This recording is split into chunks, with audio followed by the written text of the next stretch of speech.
وہ بادشاہ نہیں، وہ تو نبی ہے۔ 500 غلام اور 500 کنیزوں نے بھی یہ حال سنایا تو ملکہ بلقیس نے خط لکھا، میں فرما بردار ہو کر آ رہی ہوں۔ مانا کیا کہ میں کلمہ پڑھنے کے لیے آ رہی ہوں۔ تو حضرت سلیمان نے کہا کہ اب اس طرح کرو کہ فرش بچھاؤ۔ انہوں نے فرش بچھایا، اس طرح فرش کے اس کے اوپر فرش اور نیچے مچھلیاں صحیح تیر رہی ہوں، لگ رہا تھا دریا ہے۔ اور جنات اس نے فرش بچھا دیا۔ ادھر حضرت سیدنا حضرت سلیمان فرمانے لگے، چونکہ وہ امام مان کے آ رہی ہے تو اس کو نبوت کی علامتیں بھی دکھانی ہیں۔ اس نے تخت پر بڑا شاندار بنوایا تھا۔ خواتین والی عادتیں ہوتی ہے وہ جاتی نہیں ہیں۔ وہ 7 کمروں میں اپنا تخت پیچھے رکھ کر 7 دروازے بند کر کے آئی، اور اس زمانے میں ایک رواج بھی تھا کہ بیوی زلیخا نے بھی 7 دروازے بند کر دیے تھے۔ ایک روایت میں ہے کہ فلسفہ یہ بھی ایک تالا ایک کمرے، پھر دوسرا تالا دوسرے کمرے، پھر تیسرا تالا تیسرے کمرے۔ مطلب یہ تھا کہ کوئی ایک تالا توڑے گا تو دوسرے تالے پر سپاہی آ جائیں گے، یہی نہیں 7 تک کوئی نہ کوئی آ ہی جائے گا۔ تو لوگوں کا نافیادی معاملہ تھا۔ یہ سوچ تھی کہ 7 کمروں کے مفصل کر دیں گے تو وہ نکلی۔ حضرت سلیمان کہنے لگے، مجھے اس کا تخت چاہیے۔ اس سے آنے سے پہلے اس واقعے کی کیا ضرورت تھی؟ قرآن پاک میں کیا حاجت تھی؟ تخت والی ساری بات قرآن پاک میں پوچھے آپ اپنے دل میں، اور بات کہنے لگی۔ اور بڑے محدث نے لکھا ہے، وہ کہتے ہیں کہ ولی کی کرامت کی کیا ضرورت ہے؟ سیدھی نماز پڑھو، روزہ رکھو، حج کرو، زکوٰۃ دو۔ تو پوچھو ان سے کہ سورت نمل کے اندر ساری تفصیل کی کیا ضرورت تھی؟ جب بلقیس کلمہ پڑھ رہی تھی تو سارے واقعے کیوں قرآن میں واقع واضح فرمایا؟ رب حضرت سیدنا سلیمان فرمانے لگے، تخت چاہیے، اور چاہیے اس کے آنے سے پہلے اعلیٰ عبرتینی جنوں میں ایک بہت بڑا جن بولنے لگا کہ آپ کا تخت برخاست ہونے سے پہلے یہ لا کر رکھ دوں گا۔ یہ میٹنگ کر رہے ہیں، اپنے تخت برخاست ہونے سے پہلے یہ لاؤں گا۔ میٹنگیں صبح سے شام تک چلتی تھی۔ اس نے کہا، آپ شرط کیوں لگاتے ہیں؟ اس جن نے کہا، آپ 10 منٹ میں۔ مفسر نے لکھا ہے کہ قرآن کہتا ہے کہ آپ کو فارغ ہونے سے پہلے، اس کا مطلب یہ ہے کہ آپ اٹھو گے تو تخت آپ کے سامنے ہوگا۔ تو حضرت سلیمان کی بادشاہت بھی تھی، زمانے اس پر کہنے لگے کہ لوٹ لے، تو ہمیں زمانہ ہی نہیں، ہماری طاقت اس میں زیادہ ہے۔ بڑی کمال بات لکھی ہے لکھنے والوں نے کہ مفسر نے لکھا ہے کہ حضرت سلیمان غلاموں سے منگوایا، اپنی بات کوئی نہ کی۔ یہ حال ہے کہ غلاموں کا سردار کا عالم کیا ہوگا؟ غلاموں کا یہ عالم ہے تو سردار کا عالم کیا ہوگا؟ حضرت سلیمان جلدی آئیے۔ قال الذی عنده جمع الکتاب،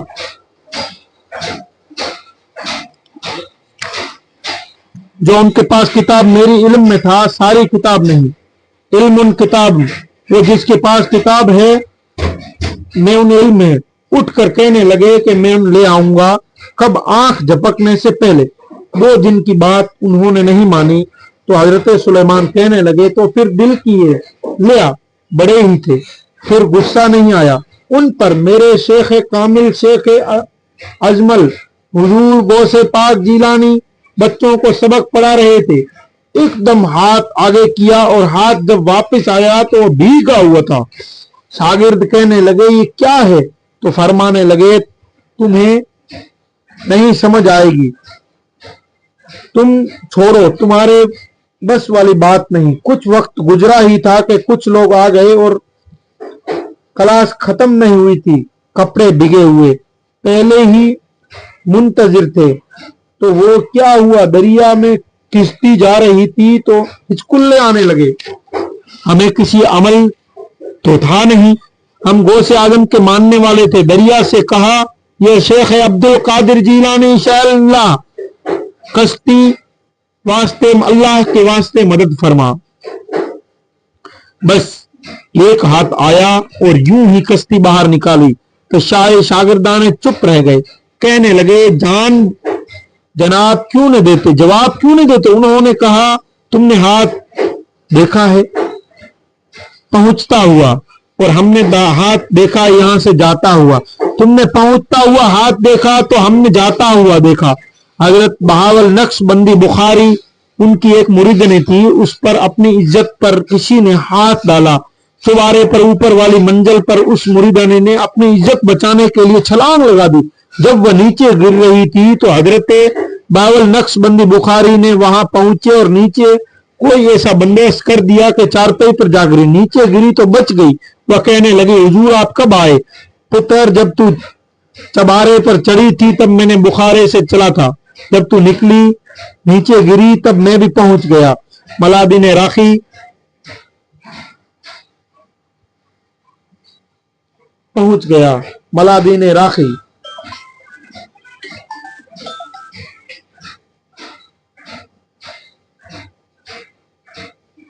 مالی دا کم راکھی کرنا ہے, پھل کچے ہون یا پکے. اے مرید دے سر تے ہی رہندا, اے جھوٹے ہو یا سچے. اے پکے غلامی کریں کیا کچی غلامی. پھر بھی پیر کی مجبوری ہوتی ہے کہ پیر مرید کے سر تے ہی رہندا ہے, جھوٹے ہون یا سچے. کیا کیا جا سکتا ہے؟ نافرمان بیٹے کی جائیداد میں حصہ تو ہوتا ہی ہے. نافرمان ہو یا جائیداد میں حصہ ہوتا ہے. باپ ناراض رہے گا تو اللہ ناراض رہے گا, پر جائیداد کا حقدار رہے گا. پھر مرید دے سر تے رہندا ہے کہ سچے ہون یا جھوٹے. پھر وہ تخت آیا. حضرت سلیمان نے پوچھا, کیا قال من فضل ربی,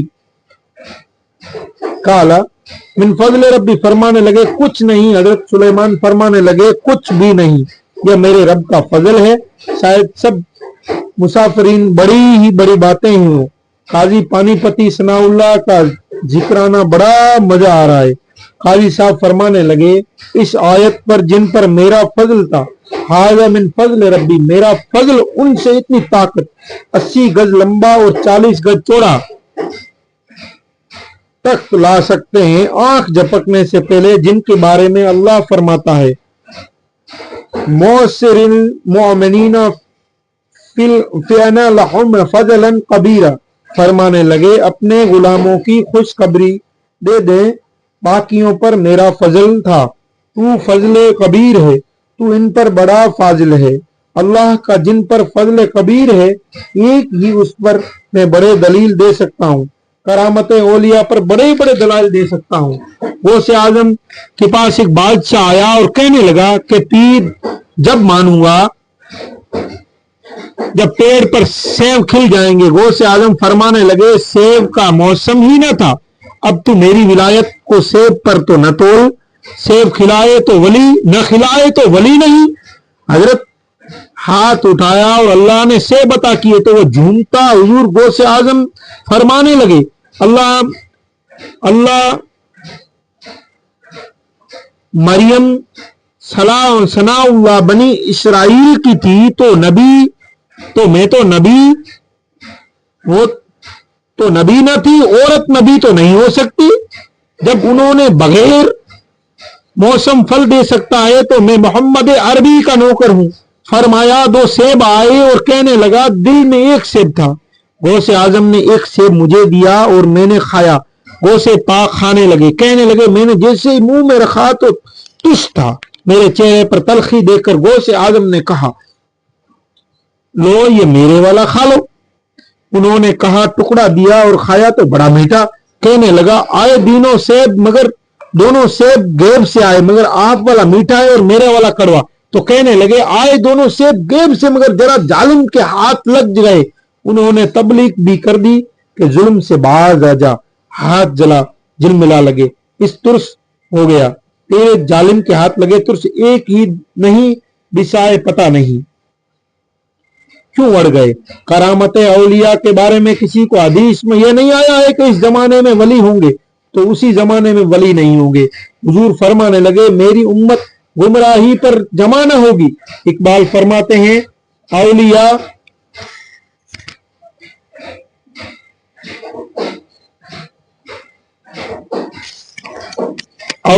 کیا ہوتے ہیں؟ بہت بڑے ولی دیکھنا ہو تو میرے دل کو دیکھو جو میرے دل کی جاسوسی کرتا ہے۔ فرت قلبی در اللہ کا نور ہوتا ہے۔ اللہ توفیق عطا فرمائے، اس کا نام ہے اصحابین۔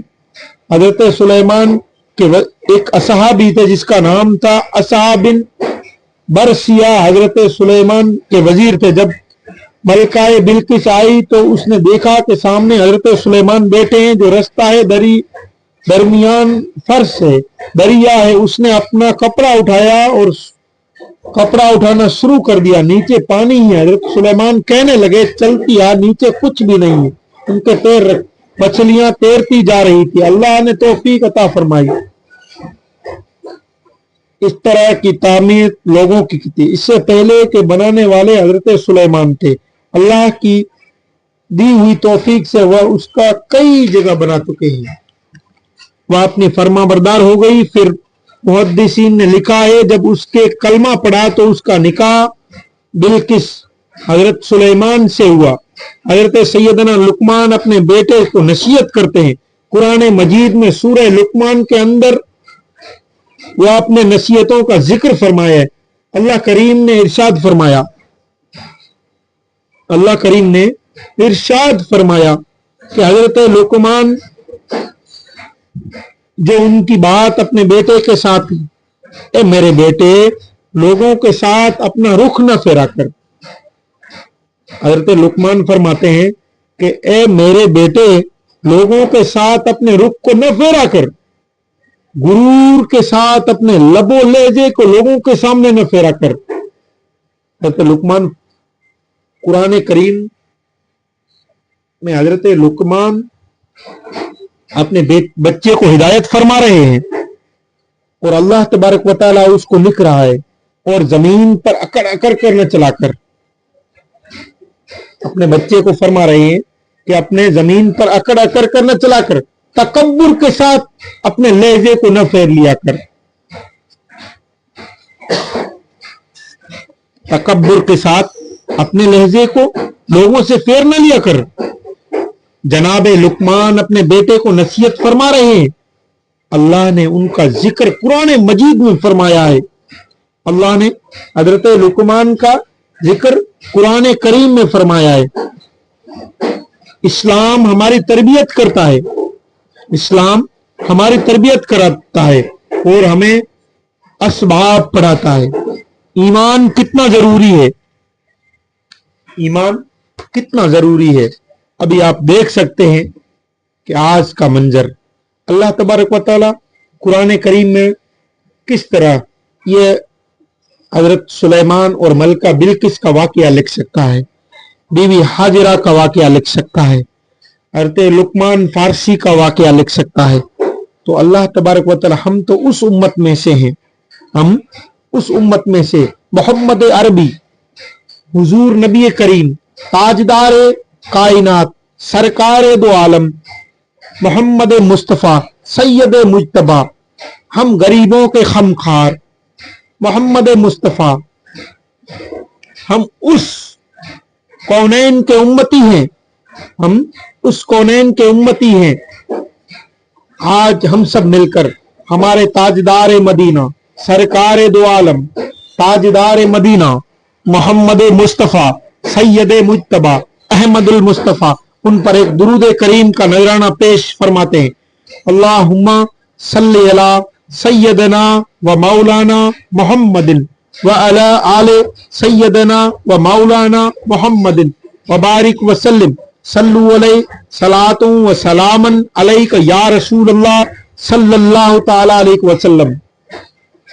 اور آج ہم اپنے ماں باپ کے لیے پڑھتے ہیں رب اجعلنی مقیم الصلاۃ ومن ذریتی ربنا وتقبل دعائے ربنا اغفر لی ولوالدی وللمؤمنین یوم یقوم الحساب۔ پھر ہم پڑھتے ہیں اپنے خود کے لیے ربنا آتینا فی الدنیا حسنۃ وفی الآخرۃ حسنۃ وقنا عذاب النار۔